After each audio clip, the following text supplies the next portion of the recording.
키우지 마십시오. 강아지뿐만이 아닙니다. 고양이를 비롯한 애완동물 키우지 않으시길 권합니다. 도대체 왜일까요? 키울 생각이 있으신 분들, 그리고 키우는 분들에게 도움이 되길 바라면서 이번 순서는 강아지를 기준으로 애완동물에 대한 상식을 나눠볼까 합니다.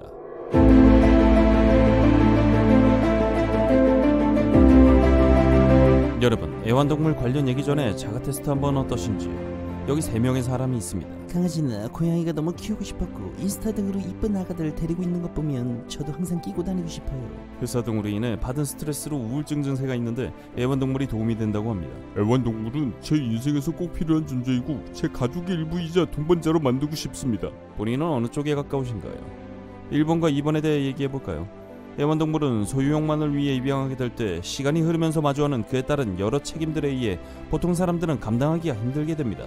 보기에 엄청 예쁜 개도 똥냄새는 똑같이 오지게 지독하죠. 예를 들어 그 예쁜 개가 만약 화장실 대신에 당신이 자는 침대 옆에 변해보면 어떻게 될까요? 그것이 한두 번이 아닌 계속 당신 침대 옆에 변해본다면 당신은 어떻게 하시겠습니까? 동물들 변은 락스 등으로 처리해도 바닥에 냄새가 오랫동안 남는 경우가 많습니다. 어떤 동물은 이불에 계속해서 변해보는 경우도 있는데 심지어 그것이 배변 훈련이 안 된다면 어떨까요?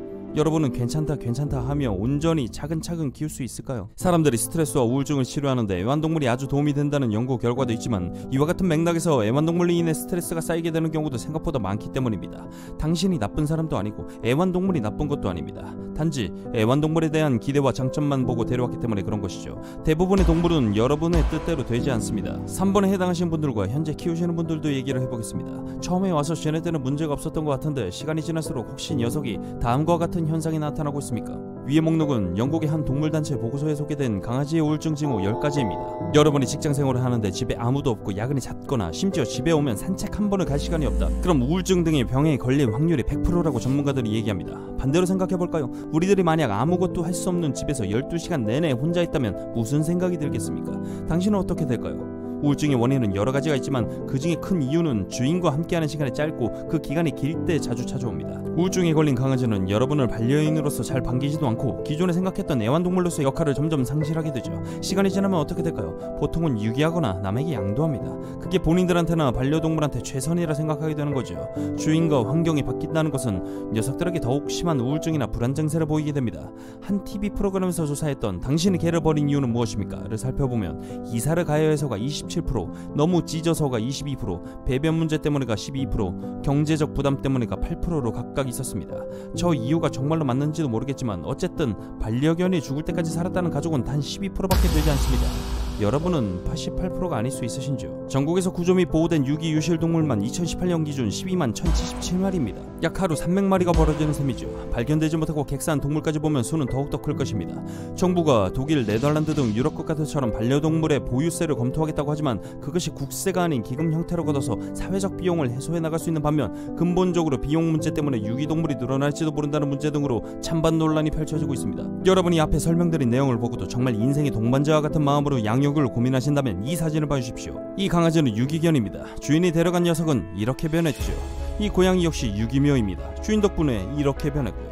이 녀석 역시 유기견인데 좋은 주인을 만나 이렇게 되었습니다. 이 세 녀석은 아주 행복하게 가족과 살고 있다고 합니다. 반대로 여러분이 펫샵 등이 깔끔해 보이고 이쁜 곳에서 데려온 이런 아이들이 바로 이렇게 될 수 있다는 것입니다.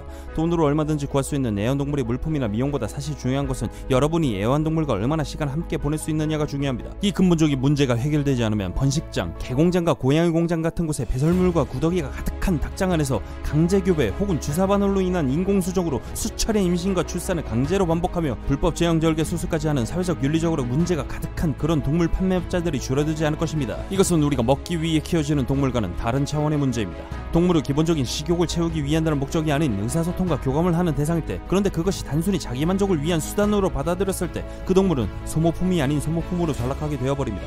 동물을 받아들이는 우리의 인식 자체가 바뀌지 않으면 유기동물의 수는 변화하지 않을 것입니다. 결론!